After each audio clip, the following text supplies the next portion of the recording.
Well, hello, world. I hope you guys enjoyed the opening night film, Secrets of Memory. We have the pleasure of speaking with them tonight. This was a brilliantly written, acted, directed, and shot production. Opening night, our very first film at the Paramount Theater in Middletown, New York, as well as our first film featured online for audiences around the world. Thank you guys for submitting and joining us here tonight. Hello, Charles. Thank you so much for this.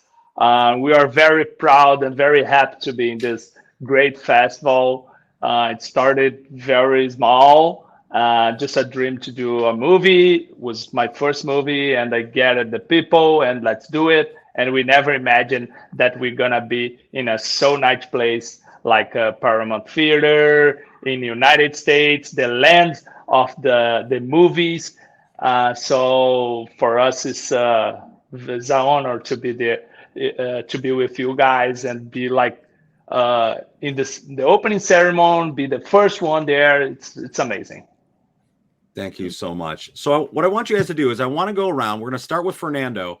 If you guys could just introduce yourselves and let us know what your role is in the production.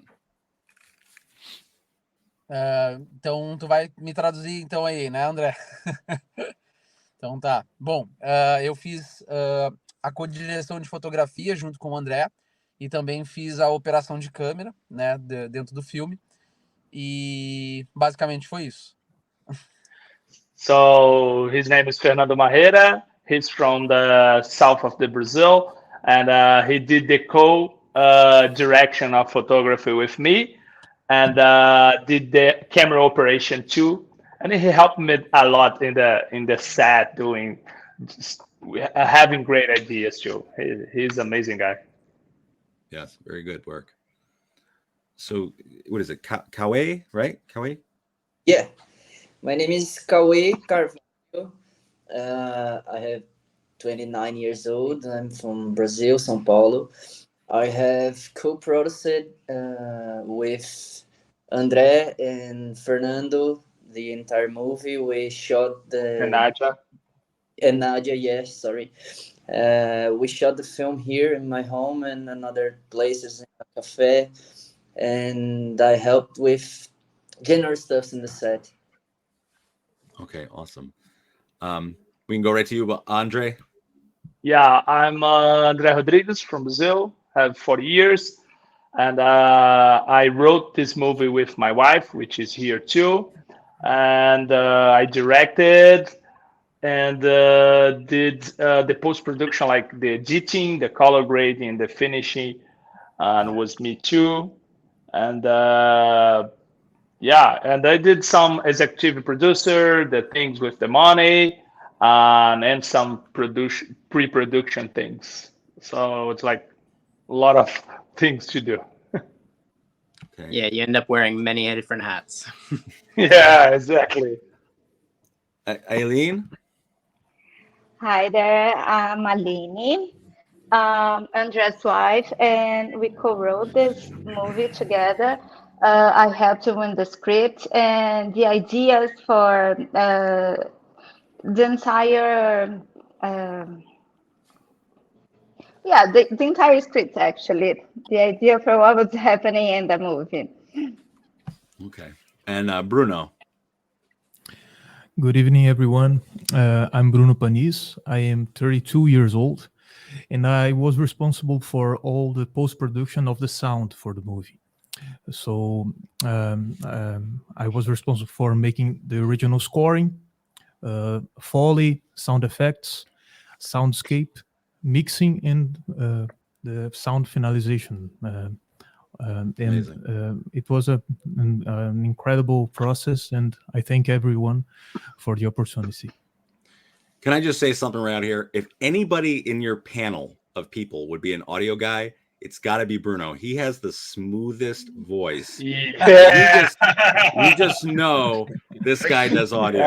Yeah, and you know what? And you know what? I didn't know Bruno before the movie. Fernando works with Bruno in his city. and he said, I have a great guy here for the sound. You should to work with him. So I call him. He worked with us, and after the project, now me and him, we are having a new project like a band. I sing, Yeah. he does the instruments, and we're recording a new CD.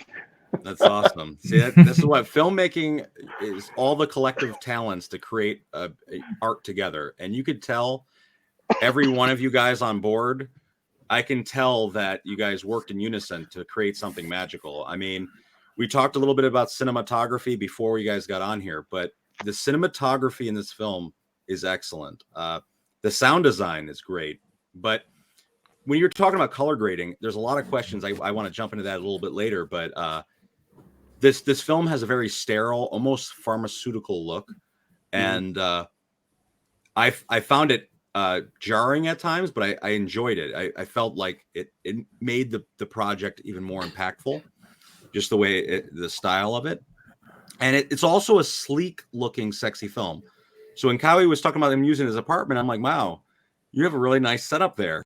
You know, and there was all types of action going on in your house. Like, I hope you guys had renter's insurance with people going through walls almost being dragged around. But it's you could just tell the collective talents of many people were put into this. So the first thing I really want to ask and get into is mainly for the writers here. When Andre Alini, right? Is Alini? Alini. Sorry, I don't want to butcher anyone's names.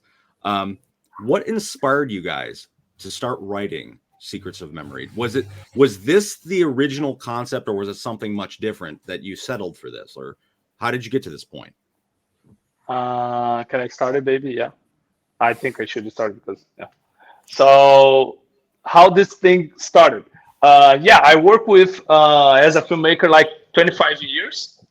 So of course I always had I always wanted do a movie, but I never started to write something. So one day I was in home, and sometimes I put some songs to play in sites like Artlist and just things like this. And I was like listening like epic songs, and there's this song called Revelations from a guy called Tristan Barton. He's from United States. So no, I think he's from Canada. I'm not sure. So I started to listen to this music, and it was like very inspiring for me. So listening the music, I started to imagine a final scene where two guys are talking and doing revelations. That is the name of the track, and I didn't know the name of the track was that. I just started to imagine the scene. So the end scene in the movie, I imagined that two guys talking that things and doing these revelations, and it was like, wow, this looks nice. I should write a movie about this. I should write the rest of the story. So this song, it was amazing because the song bring this for me, and I listened to Hans Zimmer in a video these days saying he just wrote the Interstellar song and then give to Nolan, and they said, "Oh, okay, now I have to do the movie." And it was like that. I listened to the song and was, I need to do a movie. So I started to write some scenes, and then I bring to Aline because Aline, it's incredible with the stories. She has a lot of things in her mind. She knows about the plots and things like that. And me and her, we are very, very fans from Nolan. So we want to do a movie. So you can see in the movie that.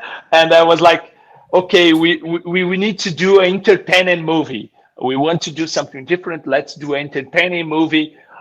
Brazil normally don't have this. We have more, critics movies and flags and things like that. So we want to try to do something different. Then I bring a part of the script to Aline and started with us. What we can do? What do you think about this? And then, baby. Yeah, one of the reasons he turned to me is also because I'm a huge fan of sci-fi and horror movies. So I'm always very good with stories. I'm an avid reader. I read books all the time, especially sci-fi too. And he knows that I'm always telling him like these crazy dreams I have that is like a complete story, or it's like a total movie. And I like to do the writing part. So I'm not actually from the area. I don't work with movies or AV or anything like that. I'm a psychologist. Oh, wow. I'm a psychotherapist. Probably one of the reasons why I like so much stories. I hear stories all the time. But I've been enjoying a lot this writing thing with my husband. We're actually already had this plot for a new movie. I'm not sure we talked about this here or not, but it's been pretty fun actually. Okay, that's awesome. I would always imagine like when a husband and wife duo get together, someone's getting, there's going to be some passion and someone's getting choked out at some point. Probably Andre. I don't know, but that's amazing that you guys were able to create something like this together. Kudos to you both. Thank you. Bruno, Thank you so much. Hey, I have a question specifically for you. When you were working with them with doing the sound design, what was your biggest challenge this far? Because there was like action sequences, but you also have like there's a serenity. There's something almost like, I don't know, uplifting in it. So what was your process in getting into this? well, by the time André came to me and said the only request he had was that I want to use Tristan Barton's Revelation song in the end. That was the only request, because for him and Aline as well, there was a process of creating some image that was associated with the song, with that track called Revelations, that you use it in the last section of the film. So then I split the timeline in three parts. The first two parts, I tried to create an idea that along with the soundscape, the sound effects, and the original scoring or the composition, the music, it could create a process that could start by associating with time all the time. And then time would be the main object that the composition would try to encapsulate. So if we try to recognize a pattern in the music, for example, we will see many delays, many songs that go and come back, many this process of memories are things that always come back, even when we don't recognize them as memories. So I tried with the music to create a narrative that would connect all the characters and the story towards the end. That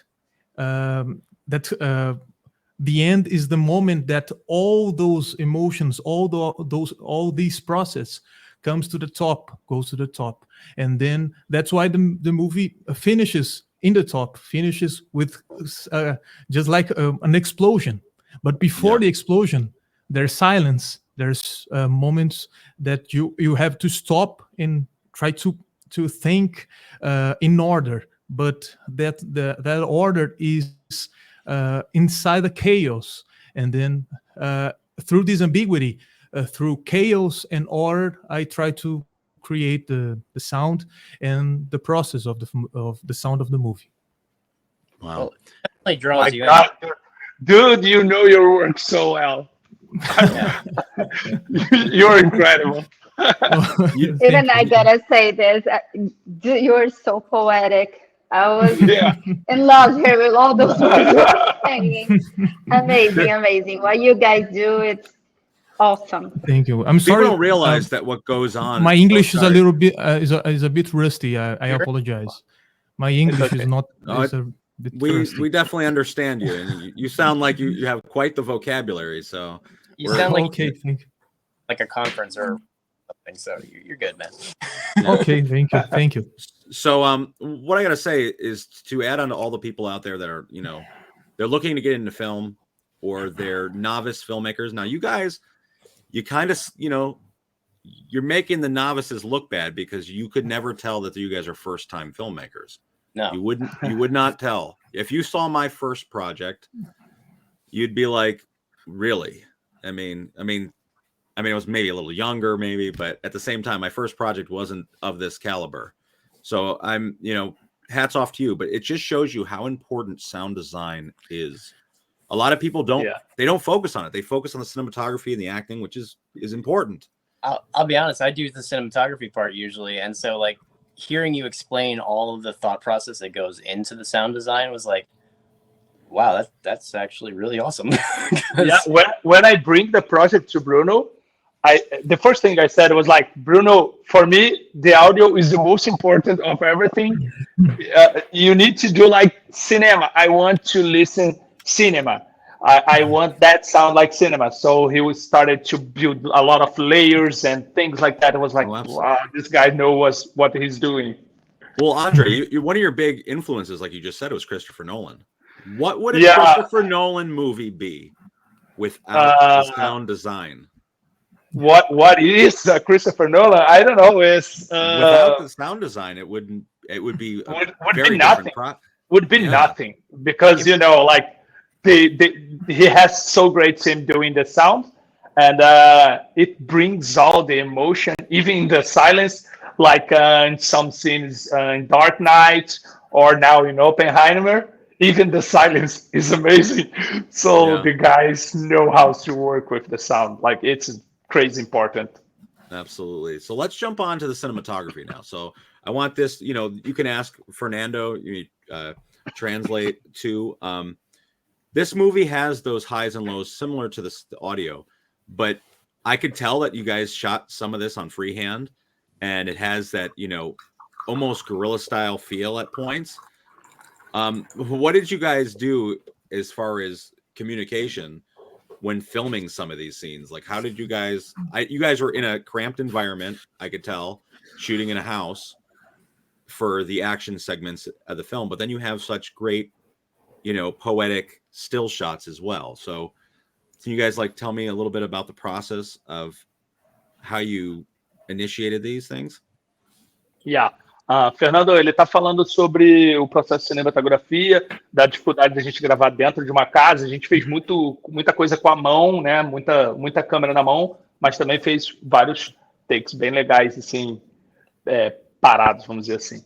And okay, so talking about the cinematography, when I bring Fernando to the project, he was coming to do the camera operation because I know he's great with that. But and I said to him, okay, you need to do the cinematography with me too, because it's good for us. We can have ideas together. And was amazing work with him. He knows a lot of light, and he's so good with the camera in hand that I was like, okay, you should do what you want to do. I built the movie before start the production. I went to Cauê's house and I choose the places. Okay, we're gonna do this in here, this in here, and this in here. And I bring my cell phone and it started. I recorded all the move with my cell phone, Cauê, and that doll. He got his daughter doll, and it was like acting with the doll, and we recorded all the movie with the cell phone. It was like a monster for us. So now we have what we need to do. We know the lens, we know the shots. But when Fernando comes, was like, okay, Fernando, he was like, I think I should do this here instead there. And it was like, yeah, we should try. And 99% of the time, Fernando was right. So, Fernando, para você, como é que foi, assim, a sua liberdade para poder criar dentro do filme a cinematografia também, principalmente porque você estava operando câmera, então você tinha o controle dos enquadramentos e tal. I'm asking him how was work with the cinematography, and especially because he was with the camera in hand. So how was for him have space to create his ideas inside the movie? Okay. Fernando, pode responder. Oi? Pode responder. Tá. Não, eu acho que eu tive bastante liberdade assim para criar junto com o André, né? Então eu acho que foi um processo muito interessante que a gente pôde criar junto, né? Em diversos momentos, pensar não só a luz, mas o movimento, o enquadramento das cenas, né? E eu acho que a cena mais curiosa, assim, vou dizer, a mais louca que foi para fazer foi quando a gente foi rodar a cena da briga entre os dois personagens e a gente tinha um plano sequência. E toda essa luz, né, tinha que estar se comportando bem em toda essa sequência e a gente não podia errar, porque era um take único praticamente, por uma questão de horário, de tempo, de produção. E aí a gente resolveu fazer isso num plano sequência, o que originalmente não era para ser. E aí eu peguei a câmera na mão e a gente foi um take único que não podia haver erros e no final deu tudo certo, assim, os atores saíram muito bem também. E eu acho que foi muito interessante a gente fazer essa cena aí, porque principalmente foi a que mais deu um certo trabalho assim durante o processo, né? He was saying like he was very how I say à vontade, baby. He was. Yeah. He was saying like he was very free to execute his work and choose things, and he loved it. Different scenes, but the special one was the fight scene because when I wrote the fight scene, it was like 4 shots. So the camera is here, then the camera is here, then the camera is here, and then the camera is here. So 4 times, different times, and we're gonna record this, then record this, then record this. So we prepared all the thing. All that scene took 1 day to do. Like preparing everything and record the scene was like entirely 1 day, and was the last day because we know that they would fight and they would screw everything. So we need to do this right.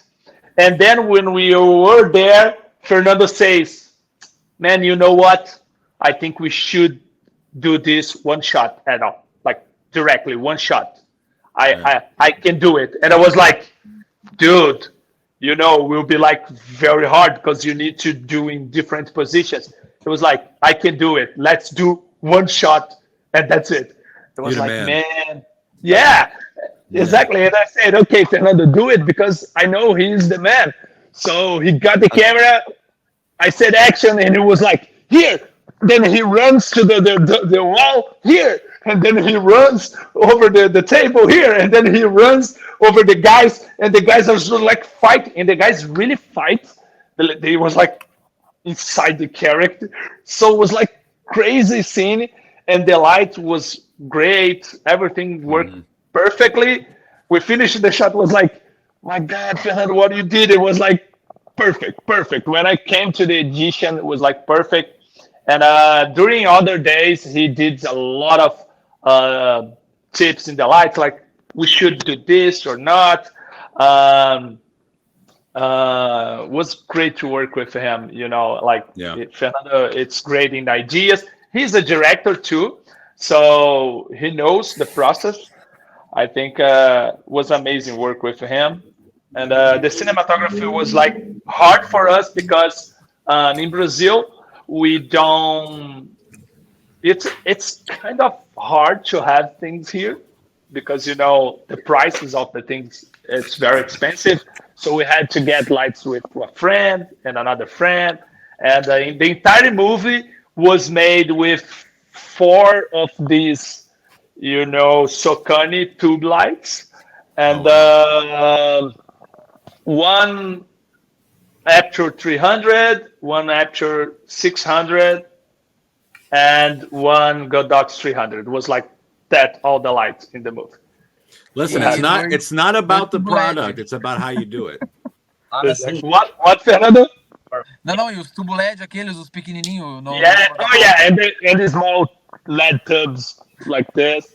And it was the first day of the movie, the first scene of the movie, the guy in the bathroom Yeah. was made just with two tube lights, and the lights. How I say, we were without lights in the day in the house. It was raining a lot, so we lose the light in the house. We don't have electricity, and it was like, okay, let's do let's do with the tube lights, and we did the They photography. ran out of power on the first day of shooting, Yeah, Wow. yeah. and still they did it. Yeah, Yeah, that's yeah. the stuff, the magic behind the production. Do you think though, if you had power that day, you might have not had the shots you have now? Exactly. In the film. So I it all think worked so. out. To add on to Fernando, to let him know, when you two working together for the cinematography, that's a rarity. Just like you and your wife writing this. Normally, when you have two people like co-partnering in a position, you get a clash. Yeah, because you guys are the image of the film. But I will say, from the outside looking in, the idea that you guys did that in a shot, the fight scene, was a smart move, because what you're seeing a lot now is it's called like cheating in like films, is when they have like 50 shots for one fight scene. Like a guy will throw a punch and will cut, and then it'll fall, and there's like 50 shots. But the idea that you guys did in one, it shows your creativity. And the actors clearly choreographed it, so the cinematographer clearly knew where they were going to fall, how they were going to move, and as the audience, you feel like you're getting dragged down that hallway as well, which that's is nice. It's so nice to listen to that, because this scene was like, okay, need to be right. And as you said, I think Fernando did a great job when he chose to do directly, because makes more natural. As you said, like a lot of cuts, it's strange. Yeah, it's a lot of cuts too, and like going to the sound design, cinematography, the flow. There's a flow in this film that feels natural, and that's nice. That's what puts this different than just like an action thriller, and it has there's something more to it. Is that there's like an emotion that we're feeling the characters move, and that's the way you guys do the cinematography. I mean, you could have easily done that by doing the 4 shots like you originally said, and I think we had a different product. But I want to kind of go on Kawi with the apartment and dealing with that. Were you responsible for the set design and the way it was going to look? Not at all. We do it all together, but the general ideas was from Andre and Fernando. And Nadia. But the three of them looked at the house and said things like, let's gonna take this sofa and put there, let's gonna use this floor, let's gonna put this fishbowl here. There was a feel. I mean, for me, I know Stefan was talking about this before we met with you guys. We were talking about how there was a minimalistic feel, which made us feel a little colder for what was going on. And I don't know if that was intentional on your end to make us focus on the characters more, because I've seen there's a lot of films where they have so much loud scenery that it takes you out of the moment. But in this film, they don't really have that. So your main actor doesn't do much talking, but through his eyes and the intensity that he carries throughout the entire project, I'm engaged the whole time. And I feel like with the set design that you guys chose, or the way you shot it, it really helps sell that. I don't know. That's great, because intentional, but this what you said. You're engaged. This is the thing I'm listening more about the movie. Everyone is saying, you just took me in the first frame and goes with me, my attention all the time, my tension all the time until the end. And I think Vini, my main actor, and the Braulio and Marta too, they kept the thing, and they are so inside the character. I remember the first scene when it was starting to record, Vinny just transformed himself. Was like he was so confused, and then I said, "Okay, now we're gonna record." And he just transformed himself. He started to knock his head in the wall, and it was like breathing, and it was like, okay, now we are ready to go. And the people, because our team, like me, Fernando, Bruno, Cauê too, we work with this for a while, but filmmaking, not movies. But I worked in the high end projects in publicity and things like that, so I'm kind of getting used to see actors in scene. But other people from the team, there's a lot of other people. They never had this contact with something big, and they never saw an actor. So when Vinny started, it was like everyone's like, "My God, he's a real actor." And he's like, look that, he's transformed himself. And I think that this helped people to get attention, from the people. And about the art, I did the art direction with Nadia, the Fernando's girlfriend, and but it was like, the first thing I thought when I started to write this movie was like, to create a short film, we need keep things short. So don't go too far with the time of the movie. Don't go too far with the places, like lots of different places. Don't go too far in art. So we thought, okay, Cauê's house, it's a nice place. It's a big house with nice things, so we can use the things from the house. We just need to put the things in different places. So we did a chaos in Cauê's house, but it was like, let's keep things simple, and at the same time, this will help in the movie, because the movie is about the memories and about the attention. So if we have too much things, it will make the attention goes out. So let's keep it simple, because it's easier to work, and it's good for the movie. That's a good. I kind of felt like it was intentional for that reason. I was like, this has a, there was a lot of the cinematography had center shots where characters were directly in the middle. They weren't like necessarily 3/4 frame. And I was like, this is definitely, person center approach. And going to the sound design here again with Bruno, did you have to work a lot hands-on with the actors? Did they do like extra work after the fact, or was this all in like on location audio? Are you referring if we had to record something in the post-production? Yeah, like in terms ADR. of dialogue. Okay. No, we didn't have to do it had one scene that the camera is set in the trunk of the car, and then we are seeing Vinny acting and asking, "Who are you? What am I doing here?" And then in that scene, when we were kind of in the final process, André came to me and said, "Man, in this scene, we have to have the other actor, the other character. He has to be mumble, saying like if had something in his mouth that he could not talk." And then I told him, "Well, what are we going to do?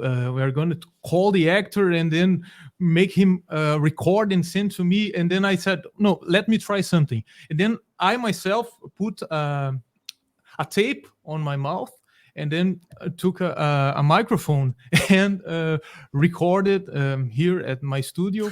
And then I mixed that, put a very compressed sound that would put the dynamics so low that it would sound like it was in that scene that we are seeing and hearing.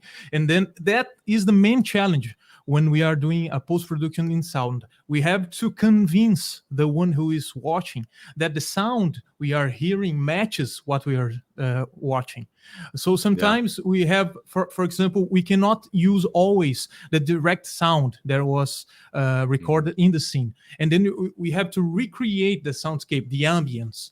So we have to make it sound like if it, it has to be convincing.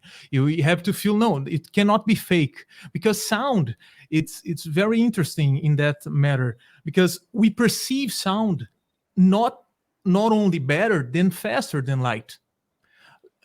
It can take almost 100 times faster we can perceive sound, and the spectrum of sound is wider than light, and then that's why it can also explain that why we can not tolerate a bad sound.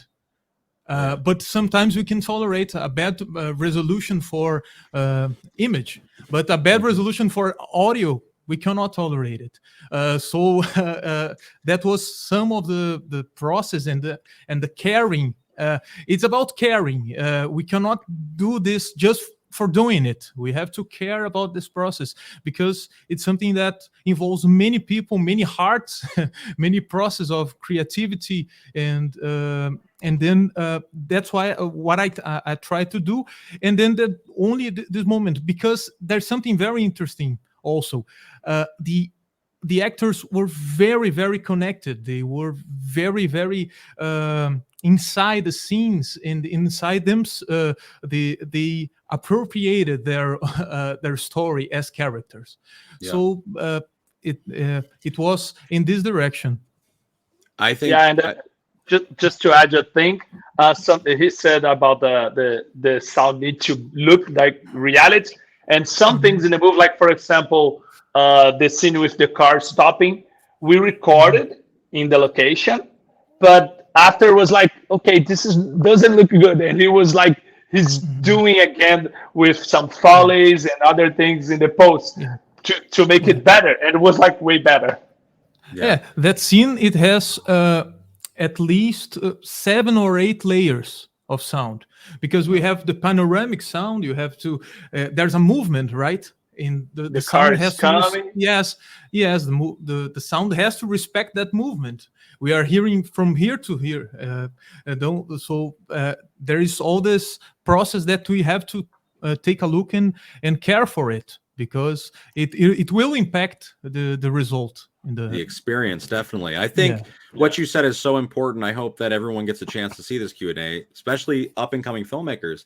Do not second guess audio in your film. I said this a million times with every Q&A. Never.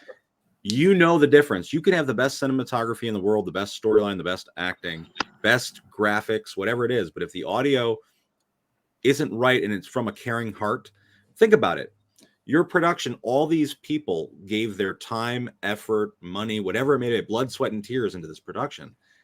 And if you're not giving it at all, it's someone's reputation's on the line. Like when they showcase it, what's the point of doing it? So the idea that all of you came together and gave it your all and you did it right. I mean, you could have did it the easy way, but you chose to make your project 8 layers deep with the audio track, or you chose to, put duct tape on your mouth and actually go in a trunk. No, no, maybe not like that deep. It didn't come to that, but no, but it shows the effort that you guys put into making it done right. One of the questions I really am curious about, we hit on a little bit with the actors, but because of the intensity of the role and the consistency, what was it like on set to get these characters in a role? I know that you said they were professionals, but to keep that stamina up without burnout, because you can only like blow a bomb once and then you're kind of deflated. Like, how do you keep that character at when Stefan and I first watched your film,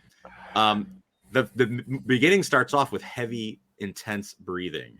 And I'm like, how long was this actor breathing like this? Like, what, you know what I mean? Like I in your mind, you think about like, I know as a filmmaker, that's something that maybe a few seconds long could be an all-day shoot. I don't know what kind of time allotment you have, but what did it take for these actors to keep this level up throughout? That's amazing. This, if I tell, I'm gonna tell you something that will make the things uh, be even more incredible because Vini, he's an amazing guy. He's a friend of me long time ago. I worked with him in a project long time ago, and he's this guy's. He wants to make part of everything. So he was not only acting there, but if I have to put a light somewhere, he goes get a table, go up in the table and put the light there because he is understand a lot of producing. So he was working with us too and acting.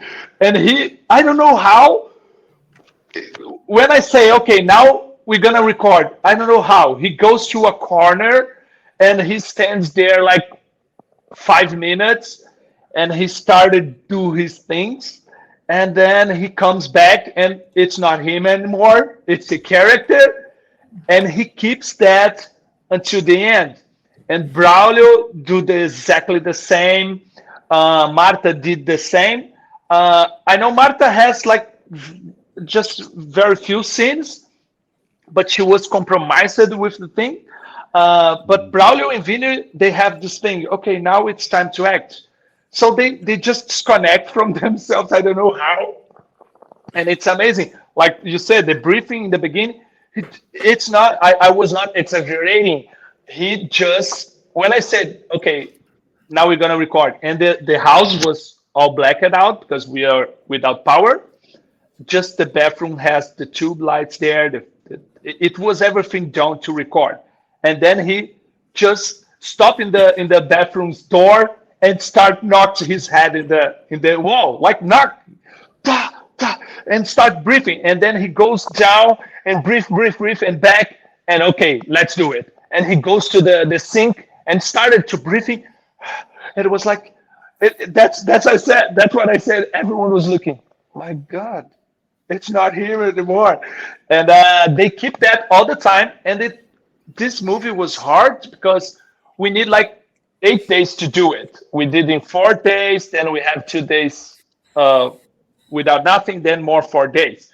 And like Vini, it's from Rio de Janeiro. It's another state, very distant from where I am. I am from São Paulo. He's from Rio. He came to here. He spent like 10, 11 days here. He has his work there. He has a producer company there. Fernando and Nadia came from the south of the country, very distant, very distant. They came to here, same thing. They have a company there. They let everything there, losing clients and things like that, just to be here. We can talk about this part of the production money and things like that later. But they came, and the actors was like, okay, I need to do the work well because if the actor is the main thing. Like this, I think everything is the main thing, but the actor, if you don't have a good actor, the movie, it's like they have to sell your story. Yeah, the actor is the soul of the thing, and was hard because most of the time we were working in the night, so we have like 8 to 12 hours days each day, and sometimes they were tired. But a great thing that I did with Nadia is Fernando's girlfriend, and she's an amazing producer. She knows everything what she needs to do, and she did this dailies, like what the order of the day, what we're gonna do each day, and we talk it and we put the scenes in a way like, okay, this scene he needs to be briefing and things like, so it's in the end of the day because he's tired, so he will look tired. So this scene more uplifting, it will be in the beginning of the day. So we bring the things like that to keep the actors in the pace. Very, and I very think smart. This helped. Yes.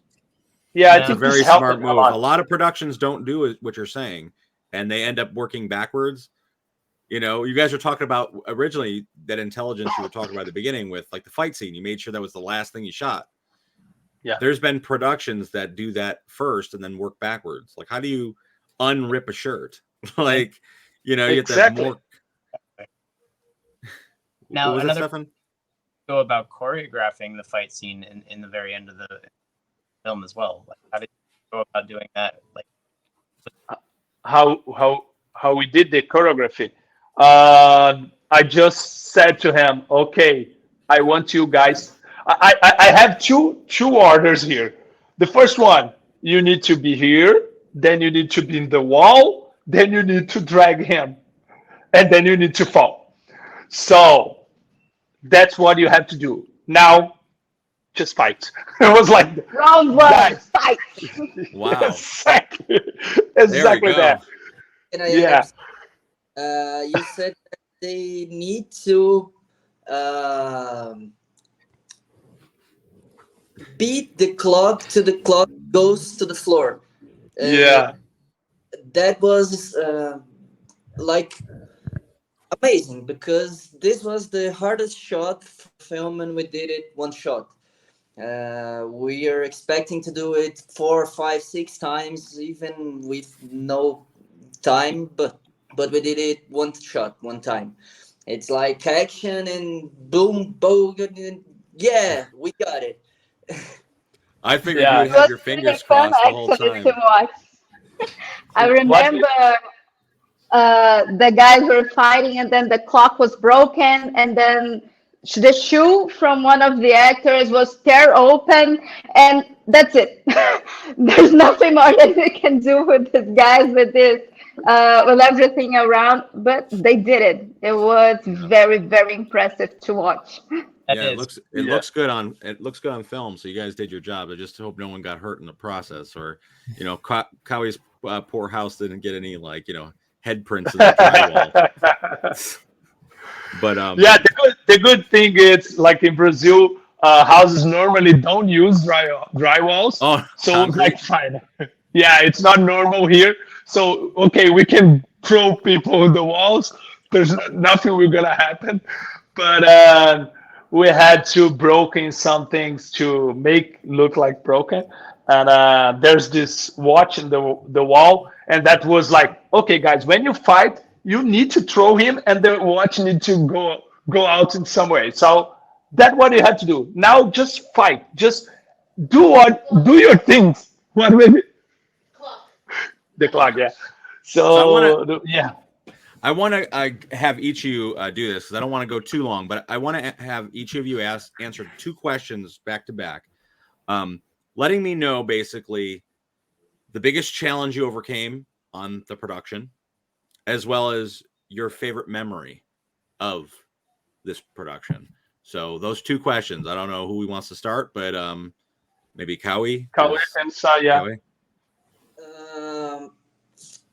For me, the hardest part was to figure out how things get along because I'm a brand new filmmaker and Andre gave me the opportunity to participate from a magical moment. I have never seen anything like that, and in one response I got to the 2 answers because the hardest part was to be part of it without knowing much of the process, but that was the best part too because it was a dream for me to cooperate with things like that, to be in places like that.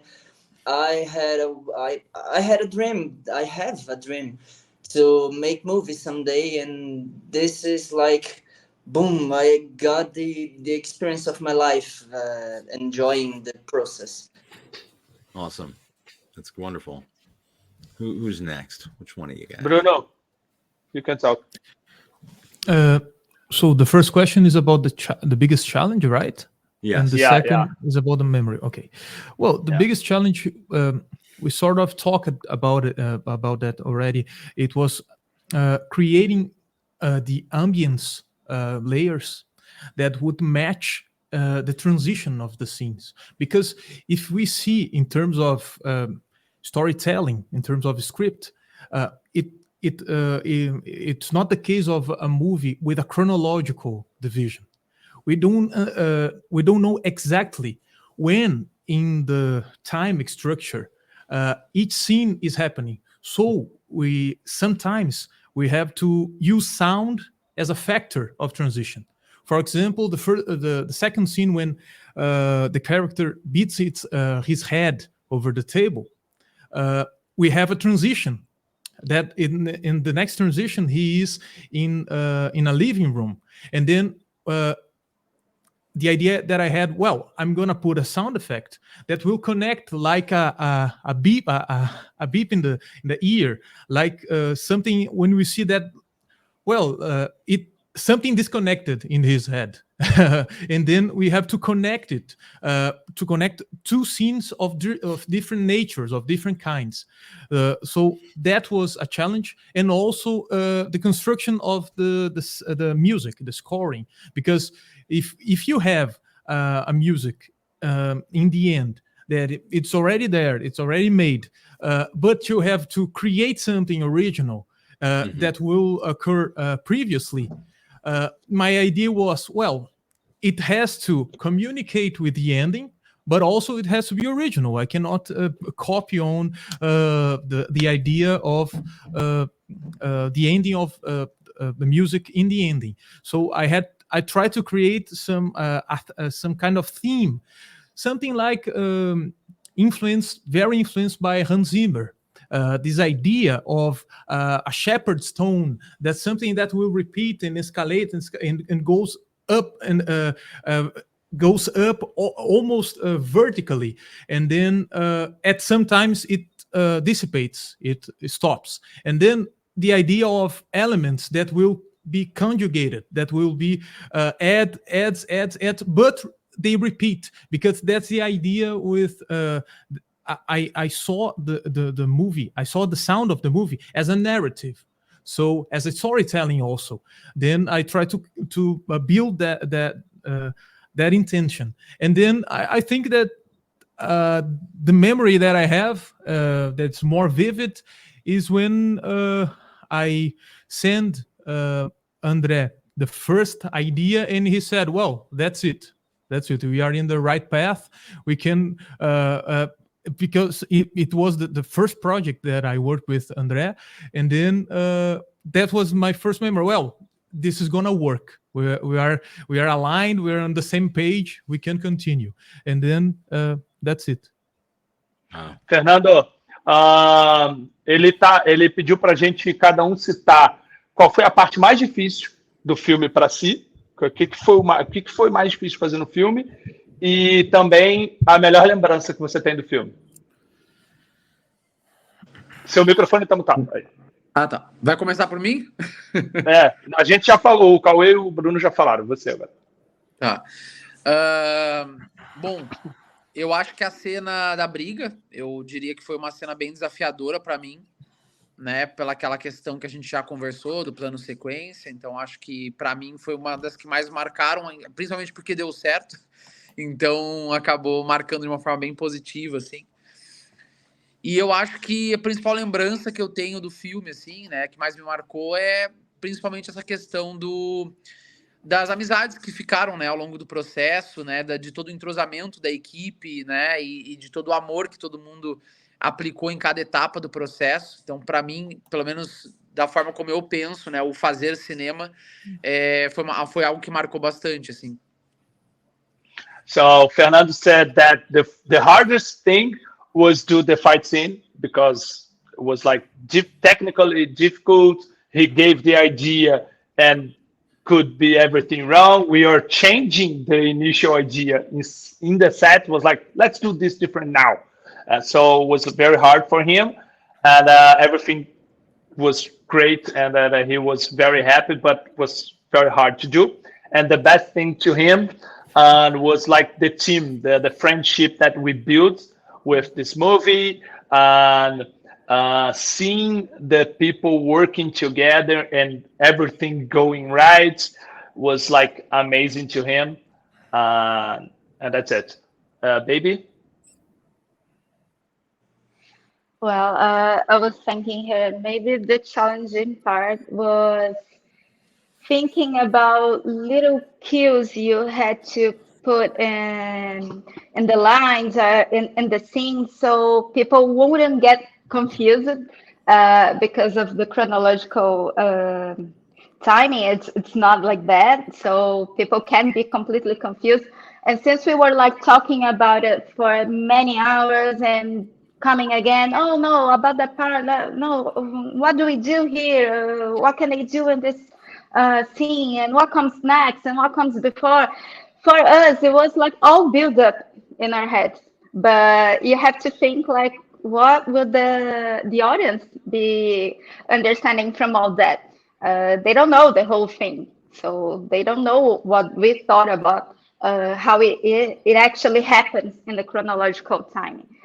So I guess that was kind of challenging. Um, it was kind of hard too because I couldn't be in every step of it because I had my own job, my own things to do, and I really wanted to be next to them and being a bigger part of it. But it was amazing the little time I get to spend with them, seeing they doing their own things because they're amazing at what they're doing, and it made me very surprised to see how they are talking here about what they do because it's very passionate. So I guess the best memory I have is when my husband came to me and said, "Okay, we got everyone. Everyone is up for it. They're coming here. They're gonna be a part of it. They're really wanting to do it as much as I want to do it." And that was amazing, seeing everyone together. Awesome. Yeah, for me, I think it's the hardest part probably was like, I don't know if I can say this hard. This was hard because everyone wants to do it, but find the people who wants to do what's kind of complicated because you know, it's as I said, it's too much time without working, letting all the your life like make a move like we did. Uh, that's why it was hard because if I had money, could be way easier in this part because okay, man, just stop your work for a month and I will give you 10,000 and it's okay. It's you will have a month. Uh, but you know, talk even being friends and some of them. I didn't know Marta before it started. I didn't know Braulio. They came from Vini. Vini said, "Oh, I have a friend, someone. I know someone." Then Braulio said, "I know Marta." So I didn't know them. So come to someone and say, "Okay, you know your work. You're gonna do it for free, and it's not nice." And you know, as I said, you will stop your life to do this just for love, just to make it happen. So I think this is hard for everyone in the movie. We did this movie with 1K reais. It's kind of 200, 250, $100. So, and all this money was spent, 99% of this money was spent in food to keep people with their bellies up during the movie. All the rest, just a little part to buy some things in clothes for Braulio. The rest, the clothes was like Marta has her clothes, Vini has his clothes. So we were spending almost nothing. So this was very hard. I would love to have more money to put more food, put more, give people money to give the to go from one place to another because they was paying to come. Like Fernando came from the south of the country, he spent lots of money just to be here with us. So this is for sure the hardest part. Ask people to give them life to me for 12 days and bring them to realize my dream. I know they buy the dream for them. They want to, they dream with that too. but it was like the beginning was my and my wife's dreams. It was like, let's do a movie, and they just came, and this was amazing. And this is also the good part, because have all these friends together, one with with the strength, and they want to do the movie, they want to make a movie, and they want to be together. And we have all these days, we didn't have one fight, as you said, like people going with their minds, it's hard to work. Fernando and me was working together. Bruno and me working together in the post was like, dude, you know what you're doing. So I'm a professor, and I teach to my students. When you pay someone to do something, or I'm not paying, but I'm directing the project. So this someone knows what he's doing, so you need to let that person do his work. So it's not me who's gonna say the sound is good. It's Bruno. He needs to know it's good. So we didn't fight nothing. Me and my wife, we wrote the thing. We never had one fight about, I want this or I want that. I have the idea, and baby, you think we should put this here or not? And she was like, I think I should do something to make people think in that part that he's doing something because of that other thing. And then we were talking, and everyone worked together, and it was amazing. See everything going good, no fights, no one stressed. It was the perfect set, I could say. So this, and if I could say, there's another little moment that was very special for me.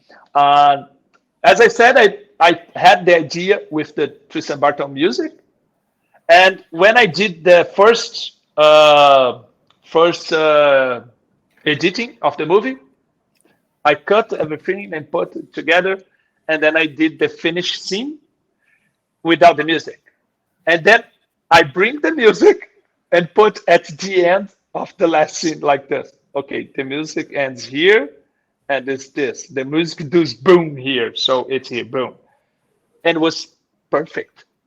It was exactly what I imagined. And then I played that, and I started to cry. She was with me, and was like crying like a baby, because the movie didn't have colors yet, nothing, just the raw cuts. And it was exactly the scene that I imagined in the beginning before everything started. It was like, my God, I did cinema. I did a movie, and it's exactly what I want. It's exactly what I imagined. And then I started crying. I have a picture that me crying like a baby. She took a picture. It was like, wow, this moment, like we did the movie. It's so interesting you said that, because like I remember my first time I did casting for my very first project, which I look back on and I shake my head. But I remember when an actor came in and delivered lines that I wrote, and I saw my character come to life in front of my very own eyes for the first time. And I remember trying to act like a man while hiding my tears, because I couldn't. I just saw for the first time someone like my creation came to life in front of me. So I could definitely see what you're saying there, and it's uplifting. I cannot believe that you guys made this on a limited budget, but the idea that all you guys came together from far, whatever, to make this happen. There's a lot of filmmakers out there, a lot of people interested in being filmmakers that are dreamers, but they're not doers. And I'm trying to advocate with this film festival. We have the 72-hour competition this weekend, that people actually start creating. If you have a cell phone in this age, you can make a film. You don't need all the best equipment. Yes, it does help, but you should see some of the films that were submitted this year that were made on iPhones and things like that. I mean, if you guys got an idea out there and you're just waiting for the perfect opportunity, I can promise you that will never come. No one's just going to randomly rain money on you. But I could tell you this, now that you guys have this stepping stone, this project that's incredible, I'm pretty certain that in your next production, you're going to get crowdfunding. You're going to get invested, because look at this. Look at what you guys did with nothing. Can you imagine putting a little bit of money behind something else? I could only imagine. We So, are always imagine that. So I look forward to seeing whatever you guys have in the future. And I'm so excited for this project, and I can't wait for people to see it. And I got to say this out to the viewers, guys. If you like Secrets of Memory, the audience is picking a lot of the winners this year. Yes, there is other awards, but there's a big majority of awards that are entirely up to the audience to vote for. There's a big category. So if you look on the website during the week of the festival, there's going to be a list of awards that the audience are choosing. So please, guys, go out and vote. Push your project, promote your project as best as you can throughout the week. And good luck to you guys. And I will be advocating for you. And this has been a wonderful, insightful conversation. For us too, it was like amazing. And I want to say thank you to you guys. As I said in the beginning, it's amazing to see a great festival so organized, and it's totally different of everything I saw before, and it's an honor for us. Yeah, we're gonna do more. Me and my wife, we are writing a future now. It will be amazing. It's about a psychologist. So yeah, in the future for sure we're gonna have more things. Yeah, I will let you know for sure. And thank you a lot for all this, for the opportunity to be here talking, for the opportunity to be in the festival, and I think it's this. I have to say to everyone, if you are, as you said, if you are in your home and you want to do a movie, just do. Doesn't matter what you have in the hands. Today, any camera works. You can do a movie with just a tube light, and it costs nothing. So just go there and do it. To start, as I say, keep things small. Don't go too big, because this will make things harder. And then after do the first one, do the second. Just as Charles says, just be a doer. Do it. Don't keep it in your mind, because I did this. As I said, I have 25 years in this industry. I work as filmmaker. I did a lot of different things in the filmmaking area, but since of the beginning, I want to do a movie, and I never did. And it was like, no, this will be hard. There's money, that things. Don't do this, guys. Just go and do it. Grab a camera and do it. That's it. Baby, you want to say something? I'd like to thank you guys for all the questions, for this opportunity to do this Q&A. It's very nice to see how much the audience has enjoyed the movie, and your perspective. It's very interesting for us. And like I said before, we're very flattered to be part of this. And I'm actually very thankful to be part of any of this. I mean, all of this, the whole movie, actually. So thank you so much. Fernando? Gostaria de agradecer, então, também a todo mundo aí. E o convite, né? O André pelo convite e por ser um bom vendedor de ideias, porque me vendeu uma ideia e eu fui muito longe para ajudar a executar essa ideia. Mas sou muito grato de poder ter sido convidado e participar aí desse filme, que foi um resultado maravilhoso aí. He was saying he is very grateful to be part of the project, and that I was a good seller because I sold the idea, and he went for some distance to here to do it, and he was very proud with the project. Bruno?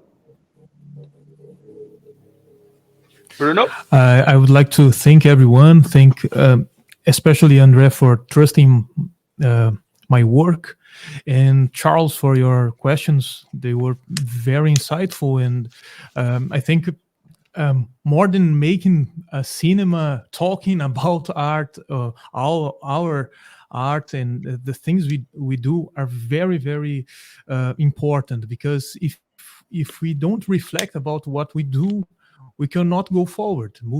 We have to think and reflect on our because making art is about making choices.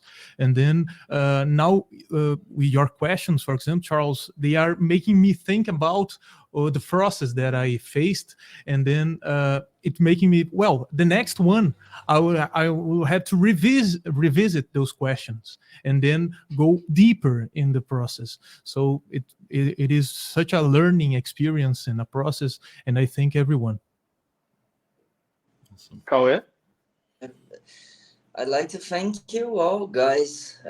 This was, at the moment, the opportunity of my life. This is what I ever wanted to do. And Andre, I'm a student from Andre. I bought his course, and he taught me so many things in 1 year that changed my life. I ever tell him that, but he changed my life, and he gave me the opportunity to be part of something that I want to do late in my career. And I wish that all of you guys could be part of it from my life too, because it was a pleasure working with you all, and it was a pleasure to learn so much with you guys. Thank you so much. Amazing. He's saying he's a student, but he co-directed 3 music clips with me after this project. Good stuff. This is awesome, guys. This is an inspirational Q&A. I'm so happy to have you guys. And like I said, good luck with this festival. Good luck with your future of Secrets of Memory, and good luck with whatever's to come next. I'm telling Let you me right take now, a picture of us. it's going to be a big year for you guys. Yeah. Thank All you, right, everybody. guys. You're Have a great amazing. night. All right, guys. For you